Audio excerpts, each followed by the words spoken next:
O agricultor sabe que um dos fatores mais importantes para o desenvolvimento das plantas que ele cultiva é a luz. Eu acho que você já deve ter percebido que aquelas plantas que ficam nos cantos mais escuros das casas não se desenvolvem tão bem quanto aquelas plantas que ficam próximas às janelas. Então, por que as plantas precisam de luz? Meu nome é Luiz Felipe e sejam bem-vindos ao canal Sapiência Singular.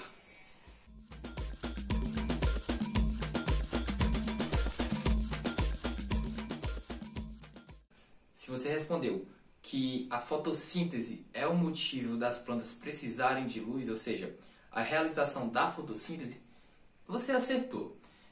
Os seres que fazem essa fotossíntese são chamados de seres fotossintetizantes, que, comparando a outros seres vivos, eles têm algo em particular, que seria uma célula chamada cloroplastos. E é dentro do cloroplastos que tem uma substância corante chamada clorofila, que ela é responsável por dar esse pigmento verde às plantas e ela é também responsável por absorver essa energia luminosa proveniente da luz do sol, que vai servir de energia, obviamente, para a realização dessa fotossíntese. E, posteriormente, essa energia luminosa vai ser transformada em energia química e eu vou explicar como é todo esse processo para você entender. A clorofila fornece energia para que ocorram 3 processos dentro da fotossíntese.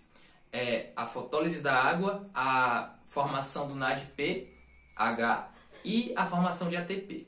E agora a gente vai falar um pouco sobre a fotólise da água. A etimologia da palavra fotólise significa a quebra de algo pela luz. Como nesse caso da fotossíntese a gente está falando da fotólise da água, então é a quebra da água pela luz, ou seja, é a quebra das moléculas de água pela luz. Na fotólise da água, a cada 2 moléculas de água, uma molécula de gás oxigênio é formada. E daí a planta joga essa molécula de gás oxigênio para o meio ambiente, que a partir disso, nós e outros seres vivos podemos entrar nessa parada competindo por essa molécula de gás oxigênio que vai servir como a nossa fonte de respiração. E para muitas pessoas a fotossíntese acaba aqui, porque para elas a fotossíntese serve apenas para produzir oxigênio. Só que isso está errado, porque a fotossíntese na verdade serve para produzir alimento para a planta. O oxigênio produzido é apenas uma consequência dessa reação química, tá? Como você pode ver aqui, que no início da equação química a gente precisa de 12 moléculas de água, mais 6 moléculas de gás carbônico, na qual a planta consegue absorver pelos seus estômatos, e daí ela produz esse carboidrato aqui, que é a fonte de alimento dessa planta, que a gente pode chamar de glicose. E daí que, em segundo plano, é produzido gás oxigênio, beleza? Então, quando alguém fala que a fotossíntese é para produzir oxigênio, ela está errada, porque, como você viu, o oxigênio é produzido apenas porque é uma consequência. E agora que a gente falou sobre a fotólise da água e vimos que o oxigênio é apenas uma consequência dessa reação, chegou a hora então de nós falarmos sobre a formação do NADPH. Quando eu estava falando de fotólise, eu disse que a cada 2 moléculas de água é formado uma molécula de gás oxigênio e esse gás oxigênio é liberado para o meio. Só que daí sobram para a gente 8 hidrogênios. 8. E esses 8 hidrogênios são armazenados em outras moléculas chamadas de NADP, beleza? Que após se ligarem com esses hidrogênios, passam a ser chamados de NADPH. Esse NADPH tem a função de transportar e fornecer esses hidrogênios para o funcionamento de outras reações químicas dentro do cloroplasto. E a formação de ATP é uma das reações químicas que precisam que esse NADPH forneça esses hidrogênios para o funcionamento dessa reação, tá bom? Então agora a gente vai falar sobre a formação de ATP. Na fotossíntese, a energia luminosa percorre o seguinte caminho. Primeiro, ela é captada pela clorofila, que daí é utilizada para quebrar a molécula de água e para a formação do NADPH. E depois ela é encaminhada para uma outra molécula chamada de ADP, adenosina difosfato, porque tem 2 fosfatos. Após essa adenosina difosfato receber essa energia, ela é transformada em adenosina trifosfato, ou seja, o ATP. E aí esse ATP ele serve para distribuir toda essa energia para o nosso corpo. Depois que esse ATP fornece essa energia para o nosso corpo, ele perdeu essa energia, certo? Ele volta a ser chamado de ADP, tá? Então é um ciclo. Mano, resumindo, sem energia, ADP. ADP recebe energia do NADPH e aí com energia se transforma em ATP. ATP distribui energia pelo corpo, aí perde energia e se transforma em ADP. E aí fica esse ciclo, tá bom?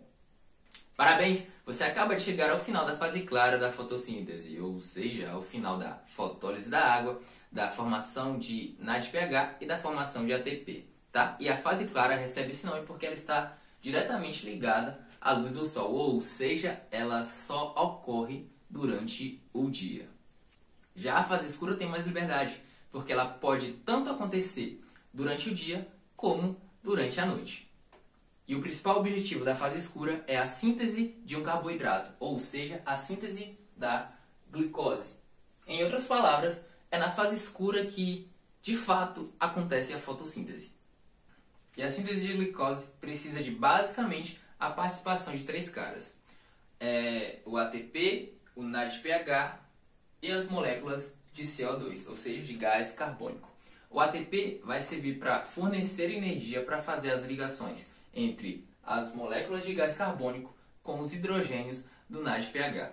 Depois que o NADPH perder esses hidrogênios para essas ligações, ele volta a ser chamado de NADP. E daí o ATP fornece energia para essas ligações e para o resto do corpo e perde essa energia e volta a ser chamado de ADP, como a gente já falou. Então, a partir disso, a gente já tem a formação de glicose que já vai servir para ser metabolizada pela planta e aí já vai ser alimento da planta, tá? Então o processo de fotossíntese acaba aqui e depois ele volta de novo a acontecer como um ciclo, tá? Ele chega aqui, aí volta a acontecer tudo de novo, como a gente já falou.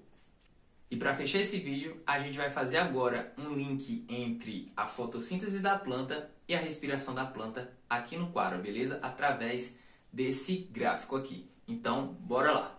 É um gráfico de intensidade de fenômeno por intensidade luminosa. Intensidade de fenômeno a gente entende por intensidade do fenômeno da respiração ou intensidade do fenômeno da fotossíntese. E você deve perceber também que essa taxa de respiração ela se mantém constante durante todo o dia. Ou seja, quanto menor a intensidade luminosa, não tem esse negócio de menor a respiração, porque a respiração ela é constante. Ou seja, o dia pode estar um pouco escuro ou pode estar muito claro, a respiração da planta vai se manter constante. Já a taxa de fotossíntese se comporta de uma maneira diferente.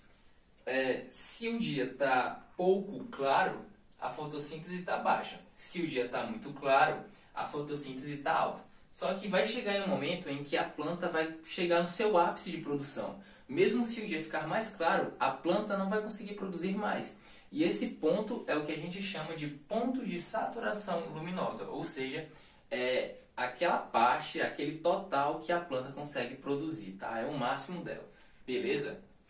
E aí, quando a taxa de respiração for igual à taxa de fotossíntese, a gente vai chamar esse ponto de ponto de compensação fótico ou ponto de compensação luminosa, ou seja, a planta ela não vai estar nem gastando e nem produzindo, ela vai estar ali equilibrada, beleza?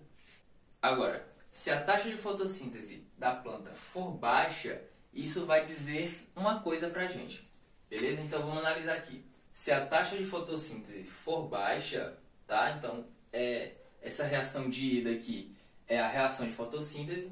Se essa taxa aqui for baixa, quer dizer que tudo isso daqui vai estar sendo consumido para produzir isso daqui, ó. Ou seja, 12 moléculas de água mais gás carbônico. Ou seja, quando essa taxa de fotossíntese aqui for baixa, a planta vai estar produzindo muito gás carbônico e consumindo oxigênio. E é aqui nessa parte que a planta está competindo com você pelo oxigênio. Só que isso daí já é uma competição perdida, porque o tanto que uma planta consome de oxigênio não chega nem perto do que uma pessoa consome por dia, tá? Então, vamos falar agora quando essa taxa de fotossíntese for maior que essa taxa de respiração. quando isso daqui acontecer, quer dizer que essa taxa de fotossíntese aqui vai estar sendo maior do que aqui, e se isso daqui está sendo produzido em excesso, quer dizer que isso daqui está sendo consumido, beleza? Então nessa parte aqui que a planta está retirando o CO2 do meio ambiente e produzindo gás oxigênio para os outros seres vivos respirar e produzindo também a sua alimentação, tá? E é aqui nessa parte que a planta consegue crescer, tá? Ou seja, aumentando a sua biomassa e aumentando o oxigênio no meio, beleza? Então, essa aqui é a principal informação que a gente consegue tirar desse gráfico. Agora, se a gente analisar uma outro tipo de planta, digamos que a gente analisou uma planta qualquer. Agora, se a gente for analisar um outro tipo de planta, e essa taxa de respiração dessa planta tiver por aqui, assim, vejamos, bem aqui, tá? Digamos que essa aqui é outra planta e não é mais essa daqui. Se essa taxa de respiração está bem aqui, primeira coisa que a gente consegue tirar, o ponto de compensação fótico é isso daqui, tá? Então é um ponto de compensação fótico mais alto. E aí, para a planta chegar nesse ponto de compensação fótico, ela precisa chegar em uma parte do dia mais iluminada. Tendo essa taxa de respiração mais alta a intensidade do fenômeno e um ponto fótico que depende de um dia mais claro, isso quer dizer o quê? Que para fotossíntese, a taxa de fotossíntese ultrapassar a taxa de respiração, ou seja, para ela conseguir aumentar a sua biomassa e produzir mais oxigênio para a gente, ela precisa de um dia mais claro. E as plantas que precisam de dias mais claros são chamadas de plantas heliófilas, ou seja, plantas que dependem muito da luz do sol em comparação a outras plantas, beleza? E agora, por outro lado, se a gente tem um outro tipo de planta que tem uma taxa de respiração por aqui assim, beleza? Por aqui assim, e o ponto de compensação fósforo está bem aqui, quer dizer que ela não precisa de tanta luz para ela conseguir igualar a taxa de fotossíntese e ela também não precisa de muita luz para que essa taxa de fotossíntese ultrapasse essa taxa de respiração. Ou seja, ela não precisa de muita luz para que ela consiga aumentar a sua biomassa e produzir mais oxigênio. E essas plantas que não precisam de tanta luz são chamadas de plantas umbrófilas. Plantas que gostam de sombra, tá? É o sentido, é a etimologia da palavra. E aí essas plantas não precisam de tanto assim da luz do sol. Acho que já acabei. Então é isso aí, galera. Eu espero que você tenha gostado do vídeo. A gente já chegou a esse papo todo de fotossíntese. Eu acho que você já deve estar saco cheio de tanto ter ouvido falar de fotossíntese. Então não se esqueça de deixar o teu like e a tua inscrição aqui e também ativar os sininhos. E você já sabe por que tem que ativar, né? Não preciso ficar falando aqui todo o vídeo, certo? E me diz aqui nos comentários se você já foi o tipo de pessoa ou conhece alguém que achava que a fotossíntese servia apenas para a produção de oxigênio, tá? Diz aqui nos comentários e é isso daí, galera. Até a próxima!